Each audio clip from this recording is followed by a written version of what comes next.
Clifton, and inside the landmark that for generations has been not just a source of beauty, but of power too.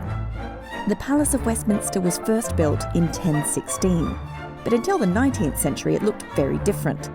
A massive fire and a Victorian rebuild created the Gothic spires that have made the building famous. But the building is falling apart. Crumbling plasterwork riddled with asbestos, and even in the chamber itself, the inner sanctum of British lawmaking, there are leaks. The Palace of Westminster has been a UNESCO World Heritage Site since 1987, and in 2015 a joint committee determined that the longer essential works were put off, the higher the risk the building could suffer a sudden catastrophic failure. One of the most famous parts of the whole site is the Elizabeth Tower, which contains Big Ben, a bell, not a clock as many think. Shutterbugs coming here on holiday will have been disappointed for the past 2 years as the whole thing has been encased in scaffolding. Restoring it has been a colossal job. We're going over the top of Portcullis House, and when we get to level 25 of the scaffold, which is about 50 metres up, you go past the clock faces. Oh my very word. Look at that. It's enormous. How big is that? So that's about just over 8 metres in diameter, and you can drive a double-decker bus through it, is the statistic. Was this the original, was it originally natural stone? Yeah, and then later exactly. Generations? And we found, as we did paint layer analysis on the dial frame itself, we went back through the colours and we found that this was the blue that was the original colour.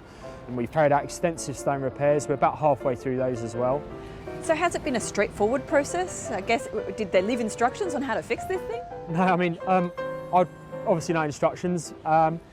I think the team that I feel particularly for are the clock mechanics who have taken apart the mechanism for the first time in its history and now have to put it all back together. And there are an awful lot of pieces that need to go back together, and they're phenomenally talented guys, so I've got no doubt that they will do it, and they will do it very well.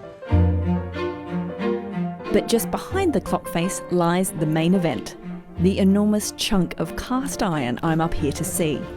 Oh, I guess that's it. That is Big Ben, yeah.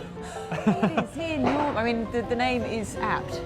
So the bell is 13 tonnes in weight, which is phenomenal. If you can feel the thickness of it actually, it's so thick. Oh my you word, don't really appreciate looking at it from the outside, but how thick is 12 that? inches maybe. That is maybe slightly more. That is an impressive bell. In the past, you've only been allowed up into the tower by contacting your MP, and only if you're a UK resident. The powers that be haven't yet decided if they're going to be relaxing those rules when it reopens.